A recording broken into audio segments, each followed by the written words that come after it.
Sir, जिस तरीके से ईडी की रेड चल रही है अशोक मित्तल के यहाँ पर, किस तरीके से आप देख रहे हैं? देखिए, बहुत दुर्भाग्यपूर्ण है। जैसे जैसे किसी भी स्टेट में कोई इलेक्शन आती है, तभी बीजेपी और सेंट्रल गवर्नमेंट की जो एजेंसीज हैं, ईडी और सीबीआई, वो एक्टिवेट हो जाती हैं।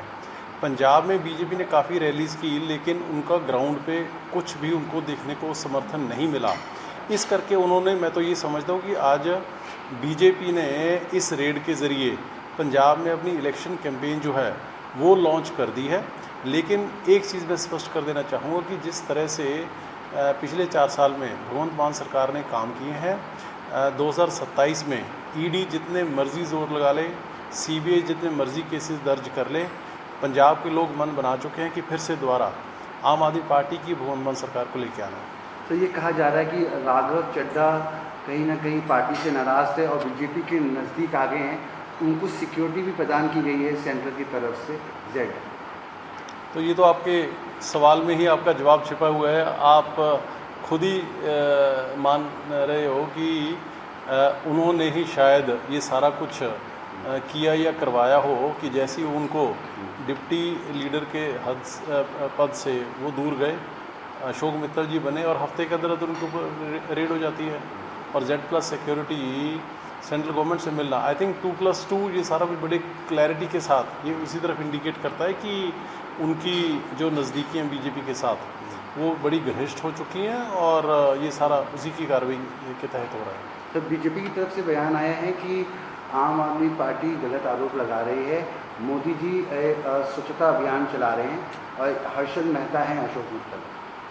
देखिए, ऐसा है कि अशोक मित्तल की मेरे को और सारे पंजाब को तो अभी तक सिर्फ उनके 2 ही गुनाह नज़र आते हैं बीजेपी के हिसाब से, और वो ये है कि एक तो वो अरविंद केजरीवाल जी आम आदमी पार्टी के साथ खड़े हैं, नंबर 1, और नंबर 2 वो शिक्षा के क्षेत्र में यूनिवर्सिटी चला के हज़ारों बच्चों को शिक्षा दे रहे हैं। ये इन 2 गुनाहों के अलावा उनका कोई गुनाह है नहीं।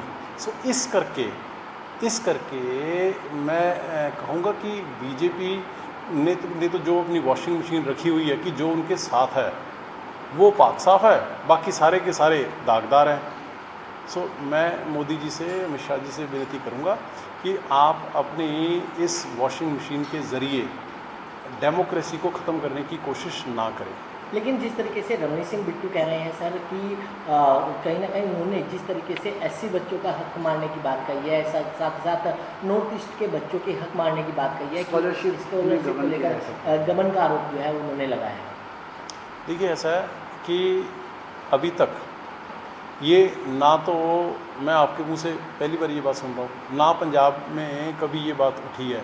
अब नई नई कहानियाँ बना के अगर किसी के ऊपर भी एलिगेशन, तो CBI ने अरविंद केजरीवाल जी के ऊपर भी बहुत लगाए थे, और CBI की कोर्ट ने ही क्या धो के पिटाई की CBI की उस चार्जशीट की कि उनको शर्मसार हो जाना चाहिए था। लेकिन फिर भी अपनी हरकतों से ये लोग बाज नहीं आ रहे। इस इशू के ऊपर भी मैं ये मान के चलता हूँ कि अशोक मित्तल जी बड़े पाक साफ क्लीन होकर निकलेंगे। सर, आखिरी सवाल, SK रोको आंदोलन करने जा रही है, प्रिक्रूटमेंट का मुद्दा है, कनक की जो खरीद है वो ढंग से नहीं हो रही, इसको लेकर आवाज़ उठा रहे हैं। देखिए, ऐसा है कि चलो डेमोक्रेसी में प्रोटेस्ट करना तो हर किसी का अपना अधिकार है, लेकिन जो वो प्रोटेस्ट की बात कर रहे हैं वो सीधे जो प्रोक्योरमेंट है वो सेंट्रल गवर्नमेंट से FCI से रिलेटेड है, वो इस करके दिक्कत आ रही है। नहीं, अदरवाइज़ पंजाब सरकार, फूड एंड सप्लाईज डिपार्टमेंट, सारे का सारा सिस्टम ऊपर से नीचे तक प्रोक्योरमेंट में लगा हुआ है। लेकिन सिर्फ जो प्रॉब्लम आ रही है वो ये है कि फरवरी के समय में ज़्यादा गर्मी पड़ने से और अब सर्दी पड़ने से जो कनक का दाना है वो थोड़ा सा डिसकलर और डैमेज ज़्यादा हो गया। उसके लिए हम पंजाब सरकार, केंद्र सरकार से बार बार अपील की है कि आप उसमें रिलैक्सेशन दीजिए। रिलैक्सेशन इन्होंने राजस्थान में भी दे दी। जिस दिन रिलैक्सेशन मिल जाती है उसी दिन सारी की सारी मंडियाँ क्लियर हो जाएंगी। So all said and done, जो केंद्र सरकार है उसको किसानों की इस बात को मानना चाहिए, पंजाब सरकार की बात को मानना चाहिए, और उसके जो प्रोक्योरमेंट पैरामीटर्स हैं वीट के, उसमें रिलैक्सेशन देनी चाहिए।